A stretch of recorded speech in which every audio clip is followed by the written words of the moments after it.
Welcome back to Spotlight. I'm here with Julie Schwartz and Charlotte McDavid. Julie is, of course, with Green and Clean VI, and Charlotte is with Green VI.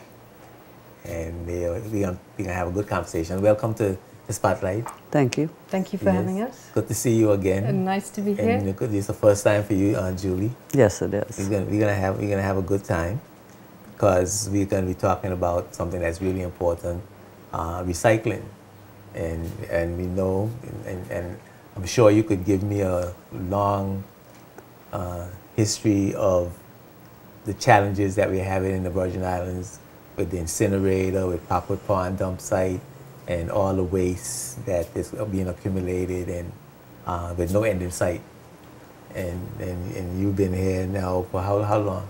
Well, Green VI has been going for about 5 years now. And but I have to say that I'm really excited about what's happening now, and we'll be sharing that tonight. And you've been one of the drivers of the new legislation, I think, right, if I'm not mistaken, that allows us now to develop our own alternative sources of energy individually and then feed it back into the public grid. Well, I'm pleased to say I think that the government has actually been doing phenomenal work in the background. You know, we've got a solid waste management strategy now, we've got a renewable energy policy, so it's all starting to head in the right direction. So, yeah, a lot of good things are happening. Yeah, so that's good. Now, Julie, you have Green and Clean VI. That's correct. Tell us a little bit about that company and what's your role in the recycling process. What Green and Clean VI is a private, locally owned company that is into sustainable waste management and recycling. We're phasing in our processes by the waste stream. So initially we started with glass, as it's one of the most difficult to deal with the incinerator, with our landfills. And so we are processing glass now into glass aggregate, and soon we'll be moving on to processing aluminum cans, cardboards, plastics, and organics. So how does that work? You have recycle bins that people drop stuff. How do you collect the garbage, and how do you get it sorted out? How's the process working with in your company? The beauty of how things are going, especially with Green VI and with the Department of Waste Management, is that a very unique partnership has been formed, and probably one that's not happening elsewhere. Charlotte is a driving force in Green VI and the nonprofit side of life, waste management as the people who deal with our waste in the territory, and Green and Clean VI Limited as the recycler, the government doing the collection as they currently do, people like Charlotte providing resources and research and information and training technology, and us as the driving force in actually turning the waste into a viable product that is usable here in the BVI. Okay, so now you have a structure or infrastructure set up in Virgin Gorda. I know you have recycling bins. They still exist, the recycling bins that you could put glass on one side and other garbage on the other side? Correct. The Department of Waste Management have put recycling bins around Virgin Gorda in various locations for the public to use to dispose and have an option of just throwing it all in the garbage. We have several resorts that do separation at their resort and bring the waste to us, so it's privately contracted. And many of the homeowners, because we are located on Virgin Gorda, they separate their garbage, they bring their glass, their cans, and their plastics to our facility for processing. Okay. And is that something that you buy waste, or they donate the waste to you to recycle in the process? Unfortunately, buying waste is not a reality at this point in time. There are, I believe, through Green VI providing resources, etc., and working with the government, bottle bills and concepts along that line that are before government. Should that be implemented, or when that is implemented, then it will be a situation like it is in places in different states where you get 5 cents or 15 cents for a can, for a bottle, for a plastic, whatever that particular commodity is or that piece of waste. Okay. So you get the glass now, and you're working with glass. You're just saying that in the future you're going to be looking at plastics, aluminum, and cardboard. But your primary focus now is on glass. What do you do with the glass once it comes into to your company? What happens to it? We have several different ways that we treat the glass. One is we do bulk processing, so colors are, everything's all mixed together because there are many different applications such as fill applications. So instead of using soil or dredged sand or rocks or boulders, you can actually use glass aggregate to fill, to create compaction subbases under roads. You can incorporate the sand that we produce into the asphalt, which we're very happy to announce that the government has just come on board and requisitioned glass to incorporate into asphalt and into concrete products such as the curbing in the roads, to look at using it as a sub-base so that it would be where, when you're preparing an area for a road, instead of putting the road down, say this was dirt, that you would actually put a layer of compacted materials, in my case glass, and then put the paving on top of it to provide a proper structure for drainage, for support of the actual paving materials. So examples. Oh, you got samples? I brought a little with me. We've been around in different places so hold today. on, let's see if you could get how good a shot we can get on. These are examples of the actual glass product once it is broken down. So you see here, this is actually a fine, fine sand.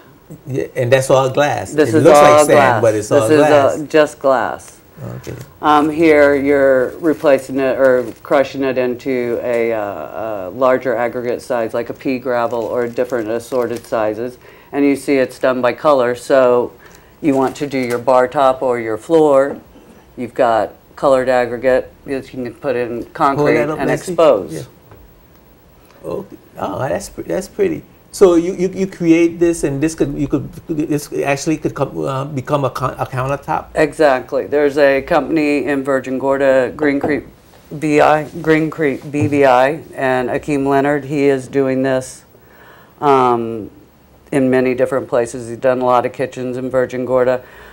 We participate in a bar project down in Joost Van Dyke, and Michael Thomas here in Tortola incorporated 20,000 pounds of glass into the flooring at his new Fish Bay location on the office floors, the second level. How does that work in terms of cost reduction for construction, for paving the roads, or for what Michael Thomas used it for? Is it cheaper? What are the savings, and how does that work? The cost of the glass aggregate is competitive. It's the same as buying natural aggregate. It works in basically the same way in that you are incorporating it in as either a replacement for natural aggregate, so like the gravel that's being mined over here in the quarry, or you can totally replace aggregate depending on the application. So in the upstairs floor at the office there, it's an exposed aggregate like this, so that you grind off the top level and expose the aggregate for the decorative use. Or if you just want to incorporate it as part of your concrete mix to have a greener concrete, you don't have to expose it. It simply acts as the same thing as rocks or sand gravel. inside. So you could use it as gravel, or you could use it as tile. Exactly. Okay. Exactly. Wow, that sounds good, and that's been going well. It's going well. We have the uses are being increased.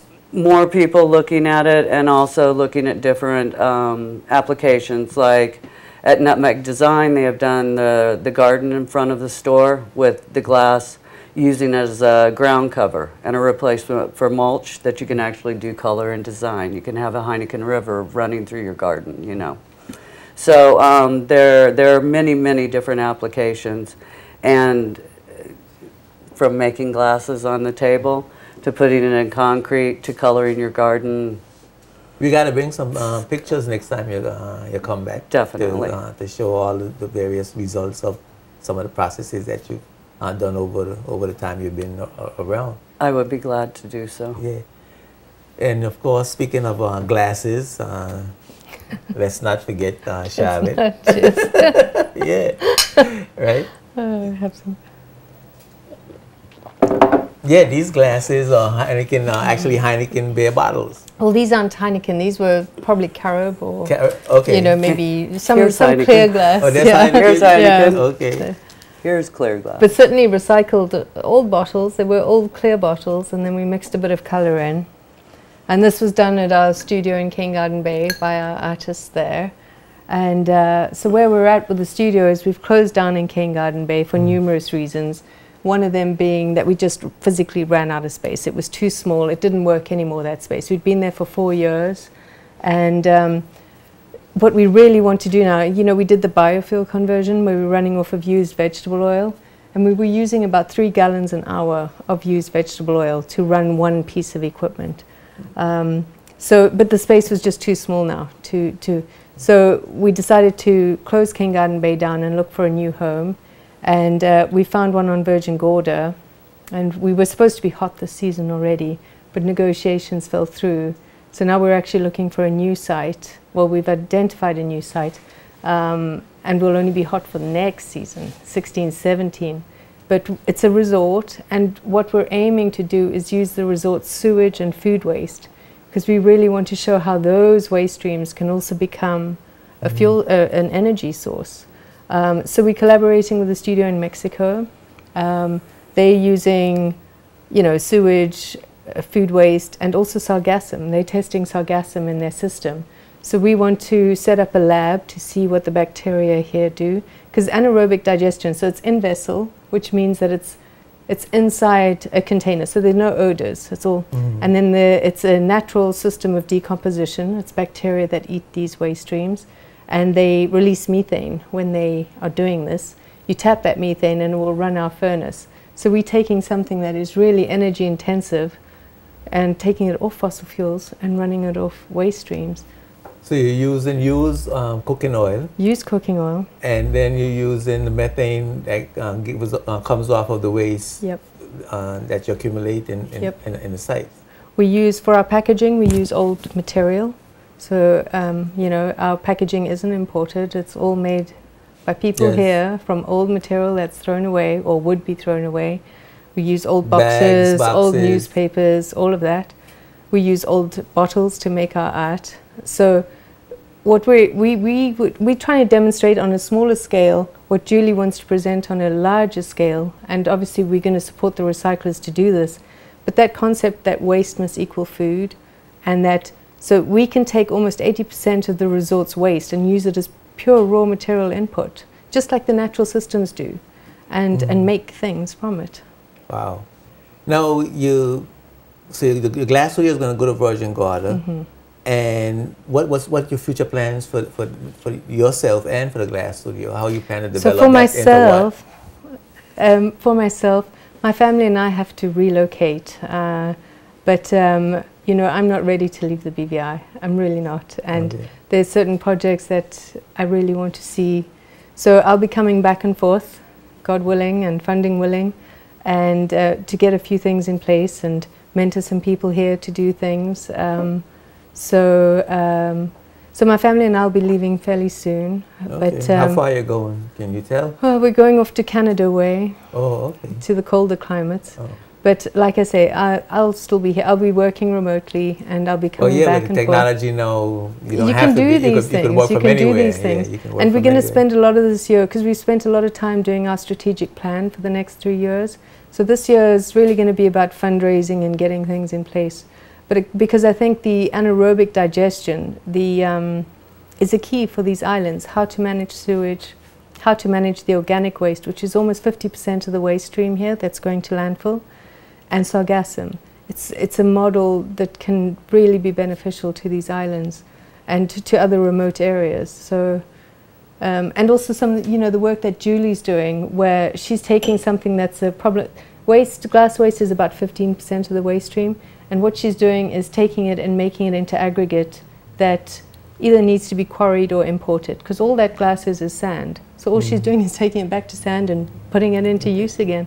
And I'm happy to say as well that we've got a plastics recycler on island now, and she's going to be doing the same thing, taking waste and making it into a resource.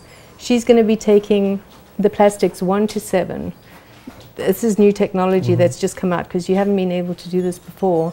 And she's going to be making polywood, and she's going to be making outdoor furniture.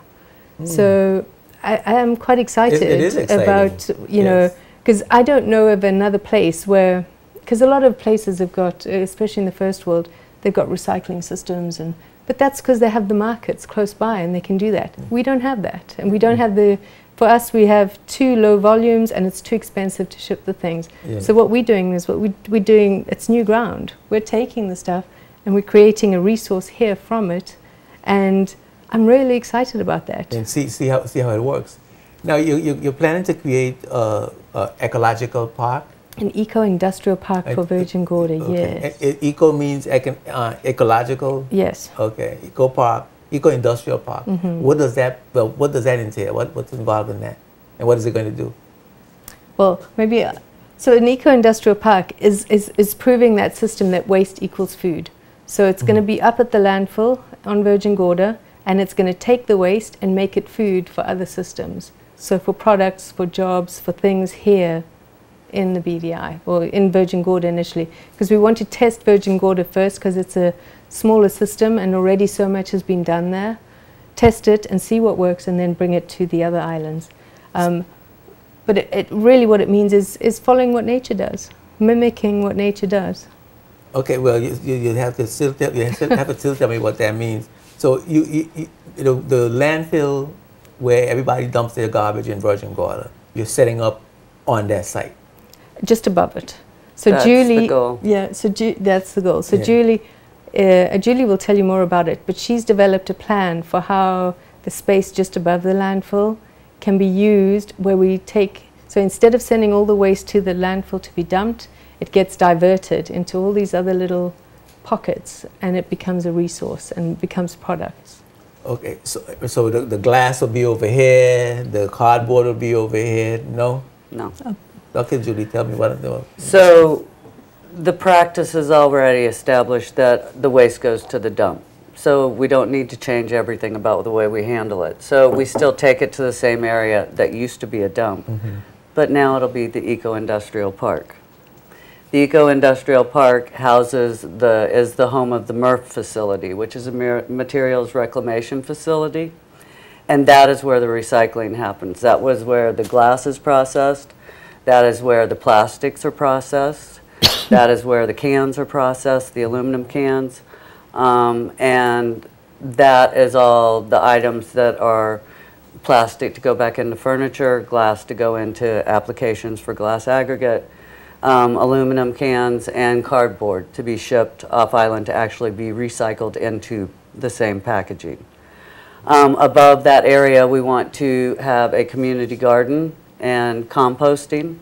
We wanted to venture into both vermicomposting, which is using earthworms to actually decompose the food and produce fertilizer in earthworm castings. And we also want to do a form of windrow composting, so that we start creating soil from our landscaping waste, from all of our food waste. That goes in conjunction with community gardening. So people who are looking for a space to grow some food, to you know, venture into the outdoor, farmers who don't have the land that they need, providing a place for people to grow food. We have the resource of the composting, so then we have the resources to make a good farm. So everything will be right there. Right there. In this one location. So and when all these things will be going on simultaneously. Exactly. You drive down the hill, you drop off your organics first, they go into the composting system. You drop off your glass, your cans, your plastics, your recyclables at the MRF facility. You drive down the hill, and there we will deal with more troublesome waste. So we have plans to take care of the tires, the e-waste, the sewage, again with a larger scale anaerobic digestion, as Charlotte's talking about, to run the glass studio itself. But we can take the sargassum seaweed, the saltwater sewage from the marine industry as holding tanks, and that whole process becomes more ingrained into the way the marine industry works. And combine all that together to create methane for the electricity corporation to utilize, or for who wants to create power to sell. Or for the power that you need to do all the recycling processes. And our plant will be totally off-grid. We have plans for the derelict vehicles to make that process more efficient and to remove them from down in the valley where they are in the middle of, people's homes. Every waste stream has its place. It'll also be a reuse and repair shop. Yeah. And there are a lot of good models, even on St. John, there's a really good model of Annie's Antique Barn, that's what I choose to call it. Every building has a name for me because it's personalized to people that I see for the opportunity, that it's a job, it's a career, and it's a business that you can own and start. So the entrepreneurial activities, the fact that at the end there should be no non-usable products or no hazardous materials left. And you're going to need people to process this everything, this waste, and to put it where it needs to go and operate the machinery, trucking back and forth. Exactly. Now, but what the population, the community? What is going to be community involvement? Do they have to separate for you, or what kind of process they're going to have to be involved in? The community will need to separate. The beauty of our system is that you will be able to commingle the majority. So I will be able to have one waste can where I put my glass, my cans, my plastics. Cardboards and paper products, you'll have a little bin. You have one bin where you put your organics, and everything else is considered trash or goes into a separate thing. By separating the organics, we don't contaminate what can be recycled. It makes it easier to incorporate it into the compost, and all of the other items that end up down at what would be the dump then move into other processes like I say, recycling the tires, disposing of them in a manner that there's no more burning on the mountain. Okay. Now, how do you manage the smell though? It seems to me like that would be a challenge. In the compost? Well, not the compost, but in the dump site, the general dump site, with all the different types of waste coming into the dump site. The odor is the odor factor a problem, a challenge? Definitely not. Not if you separate the organics. Yeah, it's the food waste. So what Julie means by organics is the food waste. All that stuff you throw away, all your peels, all the stuff. When that you is the stuff. Your chicken bone, your carrots, those things. Yeah. Those must be separated. The canned cabbage, everything. Even a box that's got food on it, like an old cake or an old pie or whatever, that needs to be separated because that degrades really quickly, and that's what causes the odors. That's where you get the pest problems, the bugs, the rodents, the whatever. Okay. But by using the two types of composting, vermicomposting with the earthworms and composting in windrow type of system, the earthworms are very efficient, and the stinky stuff, the chicken bones, that is very efficiently processed by the earthworms. Whereas the windrows, it can also take care of that efficiently and quickly, but it's a completely different process. So between the processes, it's not going to be an issue. So we're looking to have on Virgin Gorda in the foreseeable future no waste at all. Zero waste system is what we're aiming for. That's the plan. Yep. That's very exciting. It's a beautiful vision. Yeah. We've fallen at 3 o'clock. Is there anything else I forgot to talk about on your end, Charlotte? We covered quite a bit, I think. I think you're good. You covered it all. So. Okay, that's cool. Well, I mean, I'm really, really excited about what you're doing. I'm happy that you were able to take the time out to come on Spotlight tonight to let the public know. And don't be afraid to call me and say you got something to report. You want to come back and you want to bring some pictures. You want to bring some samples. You want to talk about it. I'd be happy to accommodate you, because ecological industrial park sounds like a money-making venture as well, and it provides jobs to the community, and so there's a lot to be gained. And products. It means less importation, because we'll be making our own stuff. That's right. That's right. Less waste, less importation. More jobs. Economic activity. Yeah. And a better environment. And a better environment. Thank you. Yeah, right. We Yes. think about making money, You we don't know. think about the environment. And a right? better Well, we do, environment. but yeah. And a better environment. Charlotte, I wish you all the best. Well, thank you. And I hope you still will be able to come back I'm and gonna. be on Spotlight. You haven't seen the last of me. Okay, Yeah. cool. And I wish you and your family all the best. Thank you. Cool. And Julie, it's good to see you, and I know you're going to be here, so when Yes. Charlotte can't come, you'll come. Definitely. Great. And then we'll also introduce you to the plastics recycler, and she can tell you about her stuff. Yeah, I have to come Yes. to DG and just take a look at what's going on. Exactly. So I have to do Please do. that. Yes. Great.